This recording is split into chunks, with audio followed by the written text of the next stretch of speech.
విద్యాశాఖ మార్చులుగా నేను ఆనాడు హామీ ఇచ్చా. మన అధికారంలోకి వచ్చిన తొలి సంవత్సరంలోనే మెగా డిఎస్సి ఏర్పాటు చేస్తాం, ఇచ్చిన మాట నిలబెట్టుకుంటామని. 150 రోజుల్లో మెగా డిఎస్సి పూర్తి చేశాం. 16,000 పైచిలుక పోస్టులు మనం భర్తీ చేశాం. వైకాపా నాయకులు 150 కేసులు వేశారు. అయినా మీ లోకేష్ ఆగడు, వదిలిపెట్టాడు.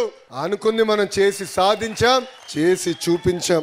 ప్రజా దర్బార్లు నిర్వహించాం. ప్రజలు ఎదుర్కొంటున్న సమస్యలు తెలుసుకుంటున్నాం. కార్యకర్తలు పడుతున్న ఇబ్బందులు కూడా నేరుగా ఈరోజు తెలుసుకునే పరిస్థితి మన ప్రభుత్వం తీసుకొచ్చింది. ట్రైబల్ ప్రాంతాల్లో ఇంత పెద్ద ఎత్తున మనం సీట్లు గెలవాల.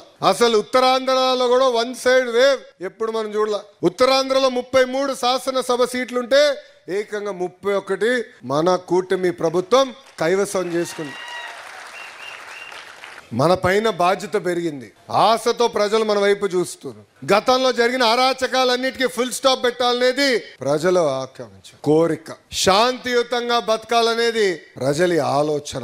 ఇది ఇక్కడ ఉన్న మనందరం గుర్తు పెట్టుకోవాలని ఈ సభాముఖంగా కోరుకుంటున్నాం.